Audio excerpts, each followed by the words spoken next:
Time था 21 अक्टूबर 2024 का, जब दिल्ली के नांगलोई में रहने वाली एक 20 साल की लड़की सोनिया रात के टाइम अपने बॉयफ्रेंड के साथ घर से बाहर निकलती है। लेकिन अगली काफी देर तक वो वापस ही नहीं आती। पहले तो घर वालों को ये अंदाजा था कि कुछ ही देर बाद वो वापस आ जाएगी, लेकिन अगली काफी देर तक जब वो लौटकर वापस नहीं आती है तो उसके घर वालों को चिंता होने लगती है। और उसके बाद उसकी माँ ने उसके पास फोन करना शुरू किया, लेकिन सोनिया ने उनका फोन उठाया ही नहीं। और उसके बाद सोनिया की मां ने अपने बेटे के पास कॉल किया और उसके बाद सोनिया के भाई ने भी उसके पास काफी बार फोन किए, लेकिन सोनिया ने फोन नहीं उठाया। और बिल्कुल इसी तरीके से अगली सुबह तक वो लोग लगातार उसके पास कॉल करते रहते हैं, लेकिन अभी तक सोनिया की तरफ से कोई भी रिप्लाई उसके घर वालों को नहीं मिला था। और आखिर में सोनिया की मां पुलिस स्टेशन जा पहुंचती है। वहां पर जाकर उन्होंने सारी की सारी चीजें पुलिस वालों को डिटेल से बताई। और दूसरी तरफ पुलिस ऑफिसर्स भी ये बात कहते हैं कि अगर एक कपल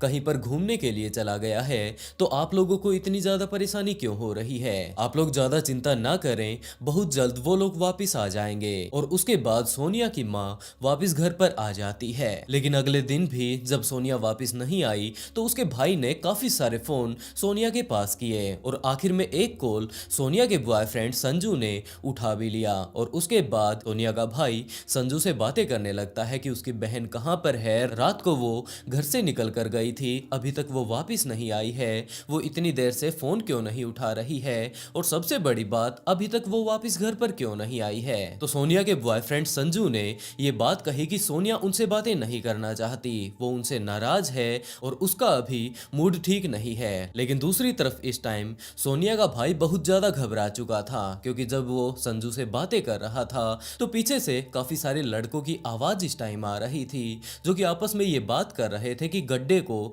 थोड़ा और ज्यादा गहरा खोद दो। तो सुबह 4 साढ़े 4 बजे आया वो लड़का, वो लेके चला गया। उसने बता दिया था मम्मी मैं जा रही हूँ, शादी वादी की बात करके अगले दिन दोबारा वापस आ जाऊंगी। तो ये कह के गई थी घर से। उसके बाद फिर लगातार नंबर स्विच ऑफ जाता रहा उसका। और जब लड़के को फोन करते तो लड़का फोन भी उठा रहा, स्विच ऑफ कर रहा, उठा रहा, कह रहा कि आधे घंटे बात करवाता हूँ, आधे घंटे बात करवाता हूँ। गड्ढे में भी जब वो वीडियो कॉलिंग कर रहा था ना, तो पीछे से आवाज आ रही थी कि गड्ढा खोदो, तो थोड़ा गड्ढा गहरा खोदो। मम्मी ने बोला कि ऐसी ऐसी बात है। तो पुलिस वाले कह रहे कि ये तो लड़का लड़की का मैटर, क्या लेना, आ जाइए लड़का लड़की। हमें तो कंफर्म था कि ऐसी ऐसी बात है जी, लड़की की डेथ हो चुकी है। अच्छा। तो उसके बाद फिर मैं गया थाने में, तो मेरे को भी बोल रहे आ जाएंगे। मैं जी नहीं आएंगे, मुझे पता है ना, आप करो तो सही, कार्रवाई तो करो। लड़की 2 दिन से गायब है, ऊपर से फोन स्विच ऑफ आ रहा। हमने भगाया थोड़ी है घर से लड़की को, हमने तो राजीनामे से भेजा था कि भाई तू जा, आ जाइए, हम तो शादी भी करवाएंगे उससे। तो सोनिया के भाई ने संजू से यही बात कही कि जहां पर भी वो लोग हैं, भले ही वो पूरी रात यहाँ पर वापस घर पर नहीं आए हैं, उसकी कोई दिक्कत नहीं है, बस एक बार वो सोनिया से उसकी बात करवा दे। लेकिन उसके बॉयफ्रेंड ने इस बात से बिल्कुल इनकार कर दिया और उसके बाद फोन काट कर उसने फोन को स्विच ऑफ कर दिया। उसका भाई दोबारा से पुलिस स्टेशन जाता है, वहां पर जाकर इसकी अब कंप्लेंट दोबारा से दर्ज करवाता है और सारी की सारी उस घटना के बारे में बताता है जो कि उसके साथ घटी थी। और इस घटना के करीबन 2-3 दिनों बाद संजू को गिरफ्तार कर भी लिया जाता है, क्योंकि इस टाइम वो एक बिना नंबर की बाइक लेकर जा रहा था और उसके पास सोनिया के पिता की आईडी थी। तो पुलिस वालों ने उसे अपने पास बैठा लिया और सोनिया के पिता के पास कॉल कर दिया कि संजू नाम का एक इस तरीके का लड़का है जो कि आपकी आईडी यहाँ पर लेकर आया हुआ था। तो सोनिया के पिता ने जब इस बारे में सुना तो उसने सारी की सारी बातें पुलिस वालों को बतानी शुरू की कि जनाब ये हमारी लड़की के साथ इस तरीके से घर से फरार हो चुका है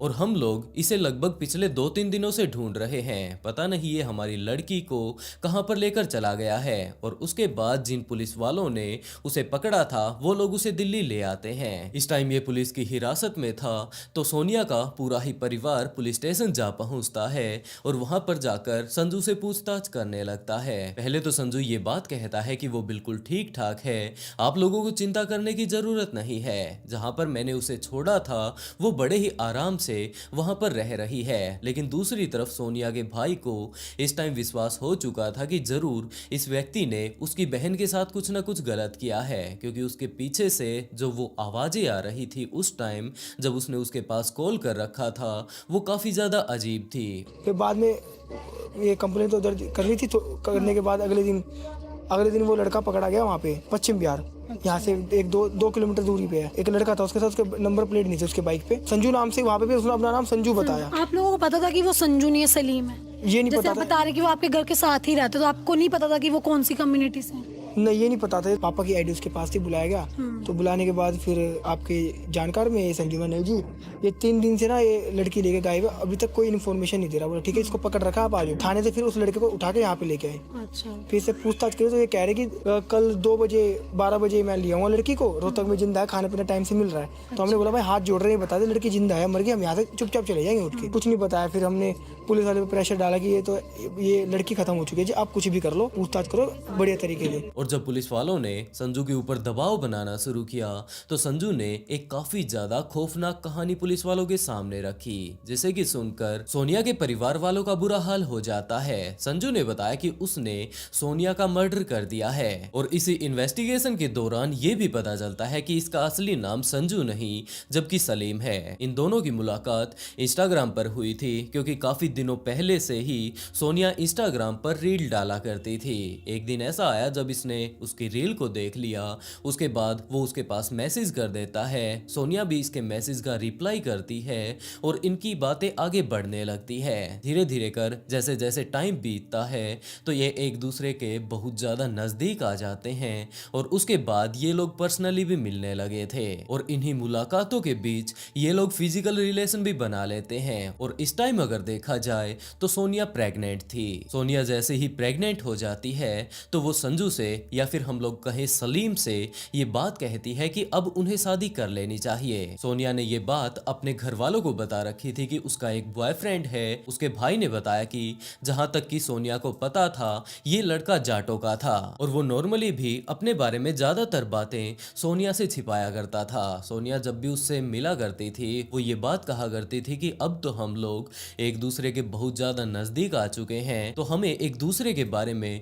कुछ तो पता होना चाहिए। लेकिन दूसरी तरफ सलीम संजू बनकर ये बातें कहा करता था कि उसकी कोई आइडेंटिटी नहीं है, उसका कोई धर्म नहीं है, वो तो एक भूत है। और यही कारण था कि बाद में सोनिया अपने इंस्टाग्राम पर भी डाल देती है कि आई लव भूत। कहीं ना कहीं सोनी को भी नहीं पता था कि वो मुसलमान है। नहीं, उसके साथ वो तो रंग उंग खेला है, अच्छा। वो तो उसके सने रंग उंग खेला है ना, पता नहीं वो हम लोग ने देखे, मीडिया वो पर दिखाई दिया। मैं बोला जब मेरा लड़की के वो बात कराओ, मेरे लड़की को फोन आप उठा रहे हो, तो बोला लड़के को जिए नहीं कर रहा तुमसे बात करने की। ऐसे करते करते मेरे को पूरा ही दिन पार कर दिया। थाना गए ना, थाना गए, मैं वो कंप्लेन करने, जो लड़की से बात नहीं करा रहे 24 घंटे हो गए। तो थाना वाला बोला जो लड़की की उम्र कितनी है, तो हम बोले 18-19 साल के हैं। बोला वो नहीं उठा रहा था, इसमें क्या दिक्कत की बात है, वो अपना मियाँ बीवी मनाने गया है। हंसने लग गए, हम वहाँ से आ गए। तो बोला मेरे लड़का को पेपर दिया देखने, तो उसमें था सलीम लिखा, तो हिंदू कह के संजू संजू संजू कह के गए, तो संजू बोला संजू नाम नहीं है, उसके सलीम असली नाम है। घर वालों ने बताया? घर वाले बताए। इसी तरीके से सारी चीजें काफी अच्छे से चल रही थी, लेकिन साथ के साथ चल रही थी सोनिया की प्रेगनेंसी, क्योंकि वो इस टाइम प्रेग्नेंट तो हो चुकी थी। उसके बाद 2 महीने की वो प्रेग्नेंट हो जाती है, 4 महीने की हो जाती है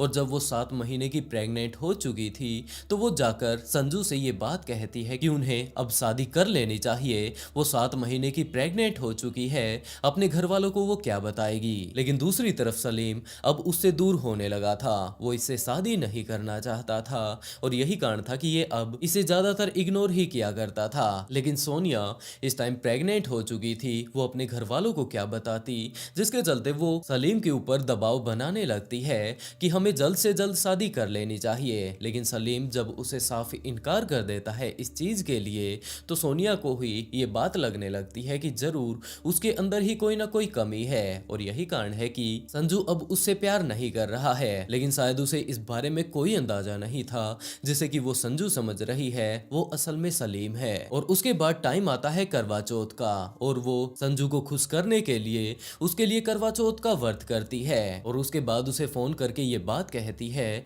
कि उसने उसके लिए करवा चौथ का व्रत रखा है और उसे व्रत खोलने के लिए उसे देखना होगा। इसके लिए वो सारी की सारी तैयारी करके सलीम के पास फोन कर देती है और उसके बाद सलीम ने पहले से ही इन सारी ही चीजों का प्लान बना लिया था कि इस लड़की को ठिकाने लगाना ही होगा, नहीं तो आगे चलकर ये मेरे लिए एक काफी बड़ी समस्या साबित हो सकती है, क्योंकि वो मुस्लिम है, ये लड़की हिंदू है, तो बाद में उसे कहीं लव जिहाद के चक्कर में पुलिस के चक्कर ना काटने पड़े, जेल में ना जाना पड़े, उसे इसे ही मार देना चाहिए। जिसके तौर पर वो अपने दोस्तों के साथ तैयार होकर सोनिया के घर पर आ जाता है। लेकिन सोनिया को इस बारे में कोई अंदाजा नहीं था कि वो अपना वर्त खोलने के लिए नहीं, जबकि अपनी जान देने के लिए जा रही है। उसके बाद वो लोग उसे गाड़ी में बैठाते हैं और रोहतक के मदीना में लाकर उसे खेत में लेकर जाते हैं और वहां पर सलीम ने सोनिया का गला घोट दिया। इस टाइम उसका पेट में बच्चा भी पल रहा था, लेकिन सलीम को इससे कोई मतलब नहीं था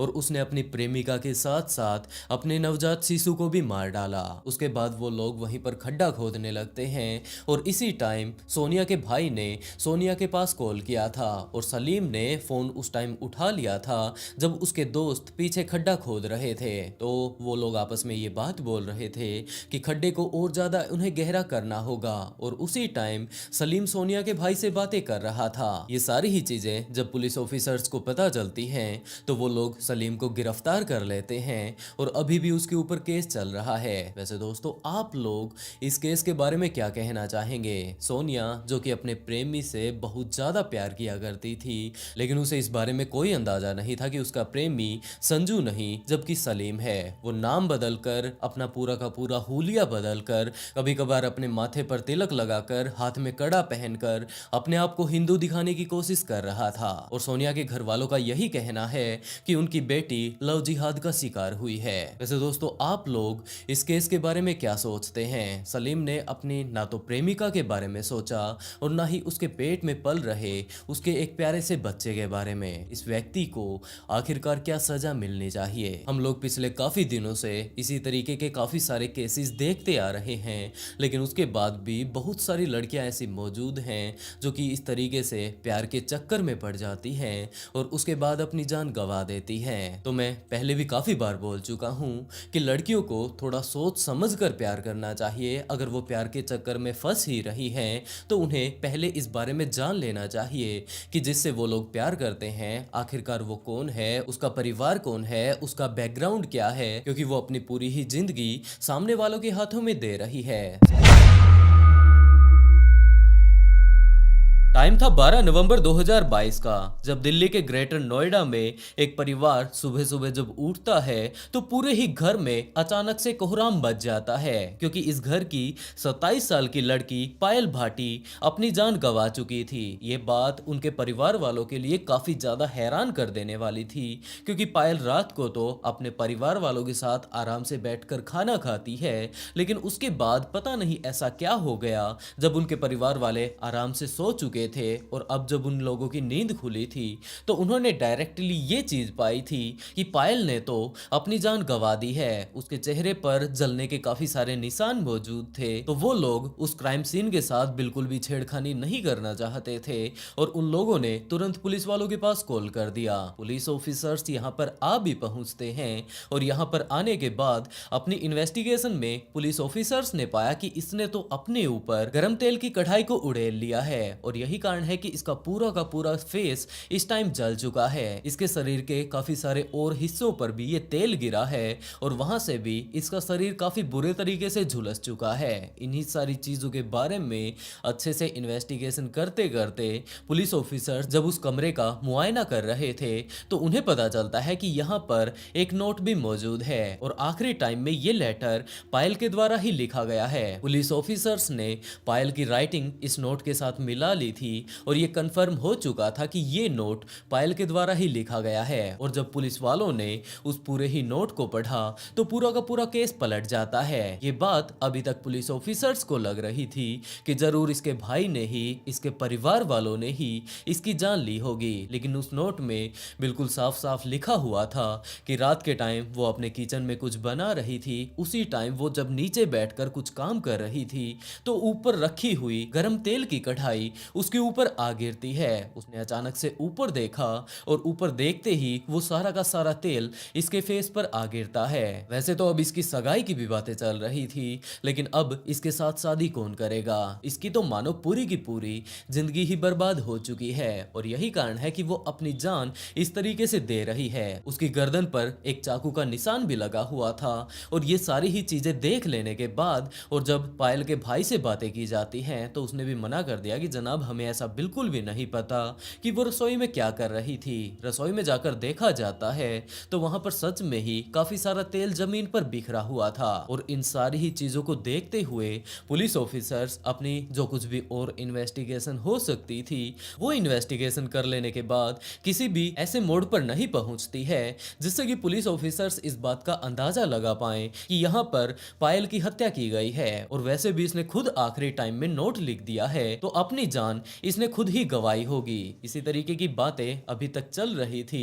पुलिस ऑफिसर्स इस केस के ऊपर इन्वेस्टिगेशन भी कर रहे थे कि इन सारी ही बातों को बीते हुए सिर्फ 2-3 दिन ही अभी हुए होंगे कि यहीं के एक दूसरे पुलिस स्टेशन में एक और मिसिंग कंप्लेंट दर्ज करवाई जाती है। और ये थी 28 साल की हेमलता चौधरी की। और उसकी बहन ने बताया कि आखिरी टाइम में उसके पास फोन आया था। उसने ये बात कही थी कि आज वो आने में थोड़ा लेट जरूर हो जाएगी, लेकिन रात होने से पहले वो भी नहीं होती थी। आखिरकार उसे गायब किसने कर दिया, या फिर हम लोग इस बात का अंदाजा लगा लें कि वो किसी के साथ प्यार के चक्कर में थी और वो चली गई होगी। तो ऐसा कुछ भी नहीं था। उसके घर वालों ने भी इनकार कर दिया, उसके साथ काम करने वाले लोगों ने भी इनकार कर दिया कि हमने तो उसे कभी किसी के साथ घूमते हुए या फिर फोन पर भी बातें करते हुए नहीं सुना था। तो अब पुलिस ने उसका नंबर लिया और उसकी लास्ट लोकेशन निकालनी शुरू की। लेकिन जो सबसे ज्यादा हैरान कर देने वाली बात थी वो ये थी कि उसकी जो लास्ट लोकेशन थी वो पायल का घर था। पुलिस ऑफिसर्स इस केस को लेकर पायल वाले केस से मिलाते हैं कि आखिरकार इन दोनों का आपस में क्या ऐसा कनेक्शन हो सकता है जिसके चलते एक लड़की ने तो अपनी जान गंवा दी, दूसरी अभी तक गायब है। आखिरकार इसके पीछे किसका हाथ हो सकता है। तो हेमलता चौधरी के जब कॉल रिकॉर्ड्स को चेक किया जाता है तो उसमें आखिरी कॉल अजय पाल को किया गया था। तो पुलिस ऑफिसर्स अब अजय पाल के बारे में जानने की कोशिश करते हैं और उन्हें पता चलता है कि अजय पाल बुलंदशहर का रहने वाला है। उसके सारे के सारे अते पते निकालकर पुलिस ऑफिसर्स उनके घर पर जा पहुंचती है। लेकिन अजय पाल के घर पर पहुंचकर जो पुलिस वालों ने देखा उसे देखकर उनकी भी आंखें फटी की फटी रह जाती हैं, क्योंकि उन्होंने देखा कि यहाँ पर अजय अकेला नहीं जबकि उसके साथ पायल भी मौजूद है। तो अब सारा का सारा केस दोबारा से घूम जाता है कि आखिरकार यहाँ पर चल क्या रहा है। पायल इसकी तो कुछ एक दिनों पहले ही मृत्यु हो चुकी थी और इसके भाई ने इसका अंतिम संस्कार भी कर दिया था। तो आखिरकार ये यहाँ पर क्या कर रही है। और इन सारी ही चीजों को अच्छे से तो अजय पाल और पायल ही बता सकते थे। तो उन दोनों को ही गिरफ्तार कर लिया जाता है और उन्हें पकड़कर जब अपने साथ पुलिस स्टेशन पुलिस वाले लेकर जाते हैं और वहां पर ले जाकर उनसे पूछताछ करनी शुरू करते हैं तो एक काफी ज्यादा ट्विस्टेड कहानी सामने आती है जिसके बारे में कि अभी तक किसी ने भी अंदाजा नहीं लगाया था कि शायद यहाँ पर ऐसा भी हो सकता है। पायल भाटी ने पुलिस वालों को बताना शुरू किया कि जनाब इन सारी ही चीजों के पीछे कोई और नहीं जबकि वही है। कुछ एंगल ये निकला है कि अभी जो लड़की अरेस्ट करी है और वो अजय नाम का लड़का है, ये आपस में प्रेम का बताए जा रहे हैं। तो ये स्क्रिप्ट बताई जा रही है, इस लड़की पायल नाम की लड़की की स्क्रिप्ट बताई जा रही है कि कोई अजय से उसने बोला कि कोई ऐसी लड़की खोज कि जो मेरे जैसी कद काठी की हो, मेरे जैसी दिखे, उसको हम क्या करके और मैं अपना सुसाइड नोट लिख के उसको ऐसी स्थिति में हत्या करके कि पहचानना मुश्किल हो जाए। उसको हत्या करी, उसकी मारा गया, चाकू से बता रहे हैं, गर्दन पे चाकू मारा, फिर उसको तेजाब से या खोलते हुए तेल से उसका चेहरा ऐसा जला दिया गया कि वो पहचान ना हो सके। तो कपड़े हाँ, ये पायल नाम की लड़की ने अपने कपड़े भी उतार के उसको पहना दिए हेमलता को, मेरी सिस्टर। फिर ये अपने घर में मारी है, ये कृत्य इन्होंने अपने घर में किया, पायल के घर में।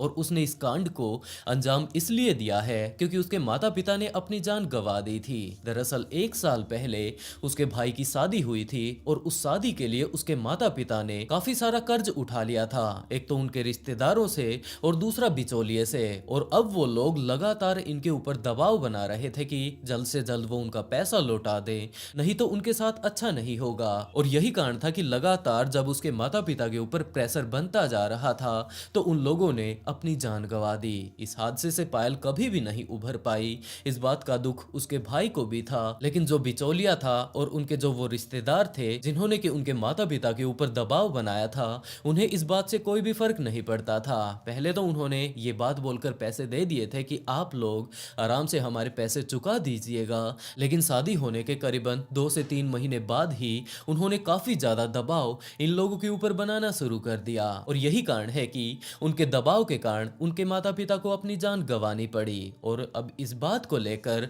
पायल के अंदर बहुत ज्यादा गुस्सा था, लेकिन अकेली वो कुछ भी नहीं कर सकती थी, जिसके तौर पर उसने फेसबुक पर एक अकाउंट बनाया। अपना अकाउंट बनाकर एक ऐसे व्यक्ति की तलाश वो करने लगती है जो कि उसका रिवेंज लेने में उसकी मदद कर पाए। और ऐसे तौर पर अजय पाल सामने आता है। ये दोनों पहले तो आराम से बैठकर मुलाकातें करते हैं, प्यार भरी बातें करते हैं और उसके बाद अजय पाल को जब ये लगने लगा कि अब इन्हें शादी कर लेनी चाहिए, तो उसके बाद पायल ने अपनी सारी ही बातें अजय पाल को बतानी शुरू की कि वो उससे शादी करने के लिए तो तैयार है, लेकिन उसे एक छोटा सा काम करना है। उसे अपनी जिंदगी का जो मेन मकसद अब उसका बन चुका है, पहले उसमें उसका साथ देना होगा। और उस चीज के लिए अजय पाल भी तैयार हो जाता है कि जो तुम कहोगी मैं वैसा ही करने के लिए तैयार हूँ, बताओ मुझे क्या करना है। और उसके बाद पायल ने अपनी सारी की सारी समस्या अजय पाल को बतानी शुरू की और ये बात कही कि इस कांड को वो खुद ही अंजाम देने वाली है, लेकिन बाद में अगर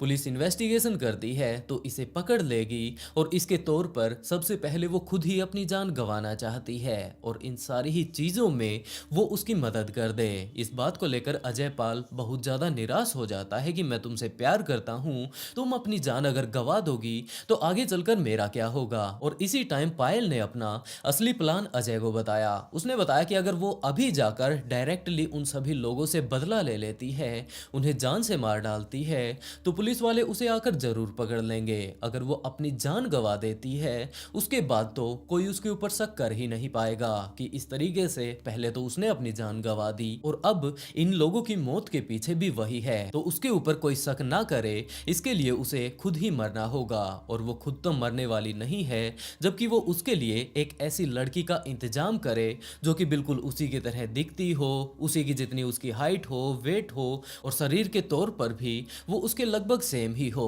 तो इन सारी ही चीजों के बारे में तहकीकात करते करते ऐसी लड़की को ढूंढते ढूंढते अजय पाल एक शोरूम में जा पहुंचता है और वहीं पर जाकर उसकी मुलाकात हेमलता से होती है। वो हेमलता के धीरे धीरे कर नजदीक जाने लगता है। आपस में उसके साथ जान पहचान अब वो बढ़ाने लगा था, जिसके बाद हेमलता भी उससे बातें करने लगती है। और उसके बाद एक टाइम ऐसा भी आया जब हेमलता ने अजय को अपना सच्चा दोस्त मानकर ये बात बता दी कि आज के टाइम में उसके घर पर थोड़ी परेशानी चल रही है और उसे करीबन 5,000 रुपयों की जरूरत है। यहाँ पर वो इतने पैसे नहीं कमा पाती कि वो थोड़ी सेविंग कर पाए, बस पूरा पूरा उसका काम चल रहा है और अब उसे 5,000 रुपए की जरूरत है। अगर वो उसकी मदद कर देता है तो अगली बार जैसे ही अगले महीने उसे सैलरी मिलेगी तो वो उसके पैसे लौटा देगा। और अजय पाल तो इन सारी ही चीजों का पिछले काफी दिनों से वेट कर रहा था और उसने पायल से ये बात बता दी कि आज वो उस लड़की को उसके पास लेकर आ रहा है जिसे कि वो पिछले काफी दिनों से ढूंढ रहे थे। और दूसरी तरफ पायल अब अपने घर पर सारा का सारा इंतजाम कर चुकी थी। अपने खाने में उसने नींद की गोलियां मिला दी थी और अपने घर वालों को वो खाना खिला दिया था। जिसके बाद अजय हेमलता को लेकर पायल के घर पर आ जाता है। दूसरी तरफ पायल के घर वाले तो अब निश्चिंत होकर आराम से सो चुके थे, तो दूसरी तरफ हेमलता जैसे ही पायल के घर पर पहुंचती है तो पायल ने उसके ऊपर हमला कर दिया। उसने उसके गले पर एक वार किया जिससे कि उसकी गले की नस कट जाती है और वो वहीं पर अपनी जान गंवा देती है। और यहाँ पर आने से पहले हेमलता ने अपनी बहन के पास फोन कर दिया था कि वो आने में थोड़ा लेट हो जाएगी क्योंकि वो कहीं पर किसी काम से जा रही है, लेकिन उस टाइम उसने बिल्कुल भी अपने बहन को इस बारे में नहीं बताया था कि वो किसके साथ जा रही है, कहां पर वो जा रही है और किस टाइम तक वो वापस आ जाएगी। पायल ने हेमलता की इस टाइम जान तो ले ली थी, लेकिन इसका जो चेहरा था अगर वो लोग यूं ही इसे छोड़कर चले जाते तो वो इसे पहचान जाते, जिसके चलते पायल ने अपने रसोई में तेल को गर्म किया। वो लोग हेमलता को वहां पर लेकर जाते हैं और उसके बाद उसके चेहरे पर वो खोलता हुआ तेल डाल देते हैं ताकि कल को इसके चेहरे की पहचान हो ही ना पाए। वो लोग काफी बुरे तरीके से इसके चेहरे को बिगाड़ देते हैं और उसके बाद पायल अपने कपड़े हेमलता को पहना देती है। उसके कपड़ों को वो लोग एक बैग में डाल लेते हैं, खुद के वो अलग से और कपड़े पहन लेती है और उसके बाद वो लोग वहां से चले जाते हैं। और अगली सुबह जैसे ही इसके परिवार वालों की नींद खुलती है तो पायल के भाई ने जाकर देखा कि उसकी बहन ने अपनी जान गंवा दी है। इसके चेहरे को पता नहीं क्या हो गया है और इस टाइम वो अपनी जान गंवा चुकी है। तो उन्होंने पुलिस वालों के पास कॉल कर दिया। पुलिस वाले जब यहाँ पर आते हैं तो उन्हें भी चेहरा पहचान में नहीं आता। पायल के भाई ने ही अपनी बहन को नहीं पहचाना, बस वो इस बात का अंदाजा लगा रहा था कि उनके घर में ये डेड बॉडी है उसकी बहन के बिल्कुल जैसा ही ये शरीर है, क्योंकि उन लोगों ने कद काठी बिल्कुल उसी तरीके की एक लड़की को ढूंढा था। और दूसरी तरफ वो लेटर जो कि आखिरी टाइम में पायल लिखकर यहाँ से चली गई थी, वो जैसे ही पुलिस वालों ने बरामद किया तो उन्हें विश्वास हो जाता है कि जरूर ये पायल ही रही होगी। और यहाँ पर जो इसके साथ कांड हो गया है उसके कारण इसने अपनी जान गंवा दी। हेमा नाम की लड़की की मिसिंग लिखी गई थी, जिसमें जब इन्वेस्टिगेशन किया गया तो एक मर्डर निकला। इसमें 2 प्राइम सस्पेक्ट हैं जो अभियुक्त हैं, उनको अरेस्ट किया गया है। इसका नाम पायल भाटी है और दूसरा अजय ठाकुर है। ये दोनों रिलेशनशिप में हैं। ये घटना की कहानी कुछ महीने पूर्व शुरू हुई जब पायल के भाई अरुण की शादी हुई थी। अरुण ने अपनी शादी में अपने बुआ के लड़के सुनील से कुछ पैसा उधार लिया था। उसके अलावा अरुण के अपने ब्रदर इन लॉ जो हैं, जो इसकी वाइफ स्वाति के भाई हैं, उनसे भी अनबन चल रही थी। इन सभी बातों को लेकर इनके घर में तनाव रहता था, जिसके बाद डिप्रेशन में आकर इन दोनों के माँ बाप ने, पायल और अरुण के माँ बाप ने आत्महत्या करी थी, जिसका जिम्मेदार पायल सुनील को और अरुण के ब्रदर इन लॉज को और उसकी वाइफ को मानती थी। इसको लेकर इसने और अजय ने इनकी हत्या की योजना बनाई, लेकिन इन्हें यह ज़रूरी लगा कि इनकी हत्या करने से पहले ये ज़रूरी है कि पायल अपनी आइडेंटिटी को छुपाए और अपनी डेथ को फेक करे। इसके लिए अजय ने हेमा नाम की लड़की से संपर्क किया, जिसकी बिल्ड, हाइट, वेट, कॉम्प्लेक्शन पायल से मिलता जुलता था, और उसे पायल के घर बुलाया। उस रात पायल ने अपने घर में सभी लोगों को स्लीपिंग पिल्स डिनर में दी थी। उसके बाद जब हेमा को अजय इनके घर पर लेकर आया तो इन दोनों ने गला रेत कर उसकी हत्या कर दी। हत्या करने के बाद पायल ने हेमा के मुंह पर खौलता हुआ तेल डाला और उसकी जो गले पे इंजरी है वहाँ पर भी खौलता हुआ तेल डाला, जिससे आइडेंटिटी और इंजरी दोनों को छुपाया जा सके। उसके बाद उसके रिस्ट पर कट बनाए और अपने कपड़े पायल ने हेमा को पहनाए और एक सुसाइड नोट लिखा, जिसमें उसने बताया कि कुकिंग करते समय उसके चेहरे पर तेल गिर गया था, जिससे डिप्रेशन में आकर के उसने ये कदम उठाया है। अगले दिन हेमा की बॉडी को पायल का मानते हुए घर वालों ने उसका अंतिम संस्कार कर दिया। इस घटना को कारित करने के बाद ये दोनों लोग, पायल और अजय, बुलंदशहर साइड निकल गए, जहाँ पे इन्होंने अपनी मेन घटना को अंजाम देने के लिए एक कंट्री मेड पिस्टल और कुछ कारतूस भी खरीदे, और जो इनके प्राइम टारगेट्स थे उनकी रेकी भी करी, लेकिन उनकी हत्या करने में ये लोग सफल नहीं हो पाए। और जैसे ही इन सारी ही चीज़ों के बारे में पुलिस ऑफिसर्स को पता चलता है तो वो उन दोनों को ही गिरफ्तार कर जेल में डाल देते हैं, और अभी भी इनके ऊपर केस चल रहा है। वैसे दोस्तों, आप लोग इस केस के बारे में क्या कहना चाहेंगे? हाँ, पायल बदला लेना चाहती थी उन लोगों से जो कि उसके पिता के ऊपर इस तरीके से दबाव बना रहे थे, जिनके कारण बाद में उनके माता पिता ने अपनी जान गंवा दी थी।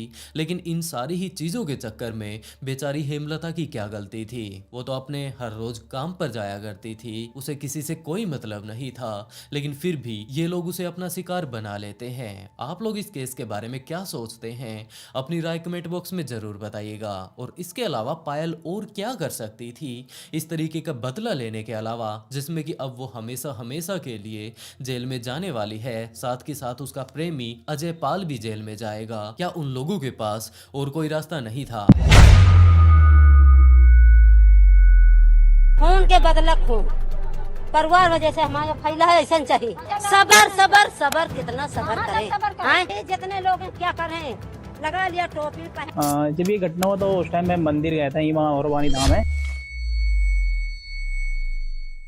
टाइम था 3 अक्टूबर 2024 की शाम 6 बजे का, और जगह थी यूपी के अमेठी में सफदरगंज, जब वहां के दुर्गा भवानी शक्तिपीठ पर मेला लगा हुआ था और सभी लोग आरती की तैयारी कर रहे थे। बहुत सारे लोग इस टाइम मेले में इकट्ठा हो चुके थे और यहाँ पर काफी सारे डीजे लगे हुए थे। तो कुछ लोगों ने पीछे की तरफ से काफी सारी गोलियां चलने की आवाज सुनाई दी। पहले तो उन लोगों का ये अंदाजा था कि जरूर यहाँ पर कोई न कोई पटाखे चला रहा होगा, लेकिन वहां पर कोई भी पटाखे वगैरह नहीं जल रहे थे। तो दूसरा उनका अंदाजा ये था कि जरूर स्काई रॉकेट यहां पर चलाए गए होंगे, लेकिन आसमान में भी कोई भी आतिशबाजियां नहीं हो रही थी। तो वो लोग इस चीज को चेक करने के लिए कि ये आवाजें कहां से आ रही थी, पीछे की तरफ जाने लगते हैं, और लगभग वहां से 50-60 मीटर दूर वो लोग एक घर के पास आ पहुंचते हैं, जहां पर कि उन्होंने देखा कि इस घर का दरवाजा खुला हुआ है और इस परिवार का मालिक सुनील कुमार अंदर की तरफ फर्श पर पर लेटा हुआ है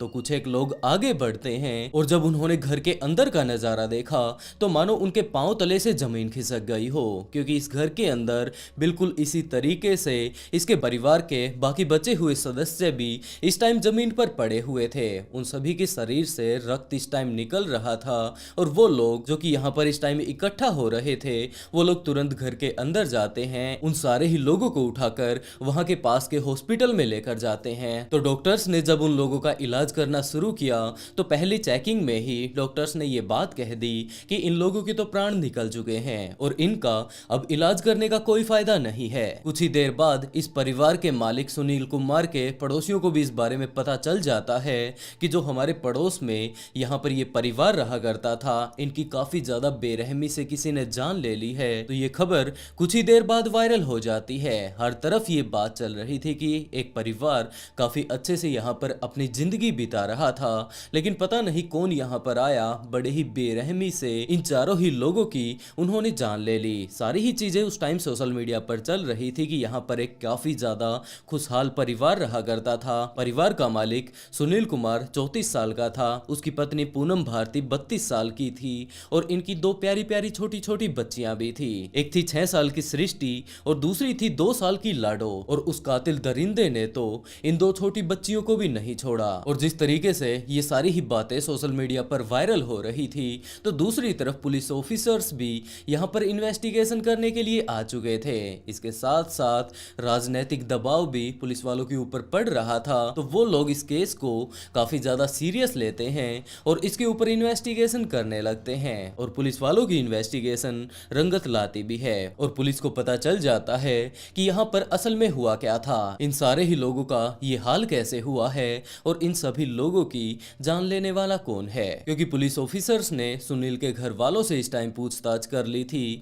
और जो कुछ भी कमी उन लोगों के पास रह रही थी वो सारी की सारी बातें इनके कातिल ने पुलिस वालों को बता दी थी। और दरअसल पूरा का पूरा मामला ये था कि सुनील की किसी के साथ भी कोई भी दुश्मनी नहीं थी, वो तो एक काफी ज्यादा मेहनत करने वाला लड़का था। शुरुआती टाइम में सुनील के पास कुछ भी नहीं था, वो सिर्फ और सिर्फ मेहनत मजदूरी के बल पर यहाँ तक पहुंच पाया था, क्योंकि उसके परिवार की हालत इतनी ज्यादा अच्छी नहीं थी, जिसके चलते वो अपने भाई के साथ अपने पिता के साथ मेहनत मजदूरी करने के लिए जाया करता था, लेकिन इसके साथ साथ वो पढ़ाई भी किया करता था। और 2018 में उसने यूपी पुलिस का कांस्टेबल का अपना एग्जाम क्लियर कर लिया था। उसके बाद वो एक पुलिस ऑफिसर बन जाता है, लेकिन अभी भी उसने अपनी पढ़ाई नहीं छोड़ी थी, क्योंकि वो ये चाहता था कि वो आगे चलकर एक काफी ज्यादा अच्छी इनकम वाली जॉब करे, जिससे कि आज के टाइम में जो उसने दुख और तकलीफ देखी है वो आगे आने वाले उनके बच्चे ना देख पाए। और यही कारण था कि उसकी लगातार मेहनत के चलते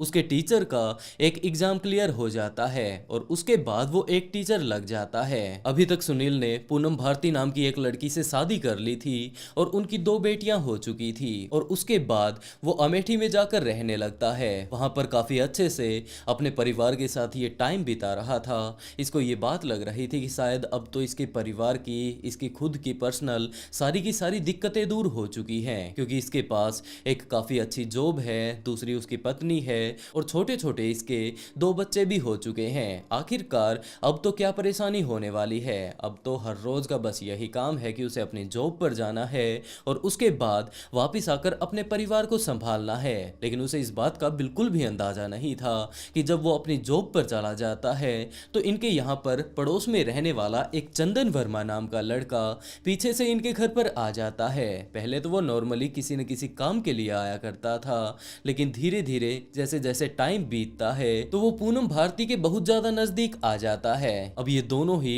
एक दूसरे से बहुत ज्यादा प्यार करने लगे थे और यही कारण था कि सुनील जब भी अपनी जॉब पर जाया करता था तो पीछे से चंदन वर्मा सुनील के घर पर जा पहुंचा करता था अपनी प्रेमिका पूनम भारती से मिलने के लिए। लेकिन एक टाइम ऐसा भी आया जब सुनील को इन सारी ही चीजों के बारे में पता चल जाता है और उसके बाद सुनील और पूनम भारती के बीच काफी ज्यादा लड़ाई होती है। इस लड़ाई के बाद पूनम भारती इस बात के लिए मान जाती है कि वो आज के बाद कभी भी चंदन वर्मा से नहीं मिलेगी। लेकिन दूसरी तरफ चंदन वर्मा तो पूनम भारती के प्यार में पागल हो चुका था। उसने ये बात साफ साफ अब सुनील को आकर कह दी कि वो उसकी पत्नी से बहुत ज्यादा प्यार करता है और वो उसके बिना नहीं रह सकता, वो उसे पाने के लिए कुछ भी कर सकता है। लेकिन दूसरी तरफ सुनील भी ये बात कहता है कि वो उसकी पत्नी है, उसके परिवार में इस टाइम बच्चे आ चुके हैं और वो ऐसा कुछ नहीं होने देगा जैसे कि चंदन के दिमाग में चल रहा है। तो चंदन ने कहना शुरू किया कि अब तुम्हारे बच्चे हो चुके हैं तो तुम अपने बच्चों को रख लो और तुम्हारी पत्नी को तुम मुझे सौंप दो, मैं इसके साथ शादी करूंगा और काफी खुशहाली से रखूंगा। लेकिन सुनील इस बात के लिए इनकार कर देता है। तो चंदन वर्मा ने यह बात कही कि वो उसकी पत्नी के साथ साथ उसके बच्चों को भी रखने के लिए तैयार है, ये इन्हें भी पाल लेगा, इसे कोई भी परेशानी नहीं है। लेकिन सुनील को ये सारी ही बातें सुनकर काफी ज्यादा गुस्सा आ रहा था और उसके बाद इन दोनों के बीच लड़ाई हो जाती है। दूसरी तरफ अब चंदन सुनील के अपने जॉब पर जाने के बाद वापस जब पूनम भारती के पास आया करता था तो वो भी उससे बातें नहीं किया करती थी। उसने साफ इनकार कर दिया था कि उसके पति को पता चल चुका है और वो बिल्कुल भी नहीं चाहती कि इन दोनों के बीच इस टाइम दरार आ जाए, तो वो उससे बातें करना बंद कर देती है। और इस बात से गुस्सा होकर चंदन वर्मा अब इन्हें बाहर जाकर छेड़ने लगता है। जब भी ये मार्केट में हुआ करती थी या फिर इसकी बेटियां बाहर हुआ करती थी तो ये वहां पर जाकर उन्हें तंग करने लगता है। पहले तो सुनील ने चंदन को काफी अच्छे से समझा दिया था, लेकिन उसके बाद भी जब वो नहीं मानता है तो सुनील कुमार और पूनम भारती दोनों पुलिस स्टेशन जा पहुंचते हैं। वहां पर जाकर चंदन वर्मा के खिलाफ वो लोग रिपोर्ट दर्ज करवाते हैं और पुलिस ऑफिसर्स छेड़छाड़ का मामला दर्ज करके चंदन वर्मा को गिरफ्तार कर भी लेते हैं। लेकिन 3 दिन बाद ही वो पैरोल पर बाहर आ जाता है और उसके बाद तो इसके अंदर इतना ज्यादा गुस्सा भर चुका था कि उसकी जो प्रेमिका थी पूनम भारती, उसने उसके खिलाफ कंप्लेंट दर्ज कैसे करवा दी। एक टाइम में वो दोनों एक दूसरे से बहुत ज्यादा प्यार किया करते थे, लेकिन इस टाइम वो ना तो उससे मिलने के लिए आ रही है, ना ही उससे वो बातें करती है और ऊपर से उसने उसके खिलाफ एक कंप्लेंट भी दर्ज करवा दी। तो वो अंदर तक अब बहुत ज्यादा गुस्से में भर चुका था, उसे कुछ भी समझ नहीं आ रहा था कि वो करे तो क्या करे। और उसके बाद चंदन वर्मा ने अपने सोशल मीडिया हैंडल पर एक पोस्ट डाली। उसने स्टेटस ये डाल रखा था कि बहुत जल्द आप लोग 5 लोगों के कत्ल को देखने वाले हैं। इसके बारे में जैसे ही सुनील को पता चलता है, पूनम भारती को पता चलता है, तो वो भी काफी ज्यादा घबरा चुके थे। लेकिन उन्हें यही लग रहा था कि शायद ये गुस्से गुस्से में ऐसा ही बोल रहा होगा। और जैसे ही इस चीज के बारे में पूनम भारती को और सुनील को पता चलता है तो घबरा तो वो भी जाते हैं, लेकिन वो लोग भी इसे हल्के में ले लेते हैं। और उसके बाद टाइम आता है 3 अक्टूबर 2024 का, जब चंदन वर्मा अपनी बुलेट बाइक को उठाता है और उसके बाद उसी जगह पर जा पहुंचता है जहां पर कि इस टाइम सुनील अपने परिवार के साथ रहा करता था। और सुनील के घर से करीबन 150 मीटर दूर चंदन वर्मा का एक दोस्त रहा करता था। तो उसने वहां पर अपनी बाइक को खड़ा किया उसके घर पर और उसके बाद पैदल पैदल वो सुनील के घर पर आ पहुंचता है। यहाँ पर आकर उसने उसके दरवाजे को नॉक किया और जैसे ही सुनील कुमार ने आकर दरवाजा खोला तो चंदन वर्मा ने अपने पास से एक गन निकाली और सुनील कुमार के ऊपर तानते हुए उसके ऊपर 3 गोलियां चला दी, जिनमें से एक गोली से तो सुनील कुमार बच जाता है,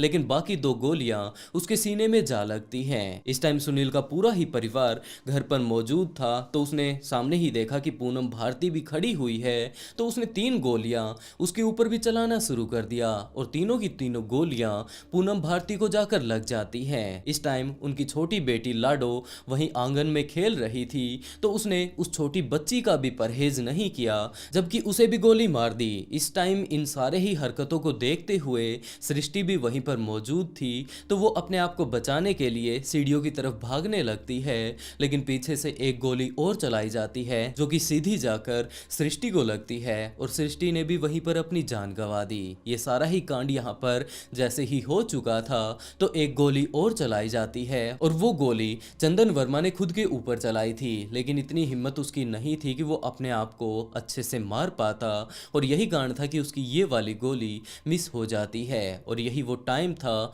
जब दूसरी तरफ बाहर मंदिर में मेला लगा हुआ था, लोग पूजा की तैयारी कर रहे थे और उसी टाइम उन्होंने ये बात सोची कि शायद यहाँ पर कोई ना कोई पटाखे जला रहा होगा। ऊपर भी आसमान में पटाखे नहीं जल रहे हैं, तो आखिरकार ये आवाज कहाँ से आ रही है। यही सारी चीजें चेक करने के लिए जब वो लोग उस घर के पास पहुंचते हैं तो उन्होंने देखा कि यहाँ पर काफी सारे लोगों ने अपनी जान गंवा दी है और इस टाइम चंदन वर्मा वहां से भाग चुका था। वो वापस जाता है, अपना बाइक उठाता है और वहां से भाग जाता है। कुछ एक लोग ऐसे मौजूद थे जिन्होंने कि वहां से उसे भागते हुए देखा था, लेकिन वो लोग सबसे पहले इन लोगों की जान बचाना चाहते थे और बाद में जब पुलिस ऑफिसर्स इस केस के ऊपर यहाँ पर तहकीकात करने के लिए आते हैं तो सुनील कुमार के परिवार ने सारी ही बातें बताई कि कुछ इस तरीके से वो लड़का हमारे परिवार को तंग कर रहा था, इस तरीके का उसने स्टेटस डाला था। आखिरी टाइम में मेले में मौजूद लोगों ने वहां से उसे भागते हुए भी देखा था और उसके उस बाइक वाले घर से भी जाकर इस बात का पता कर लिया गया था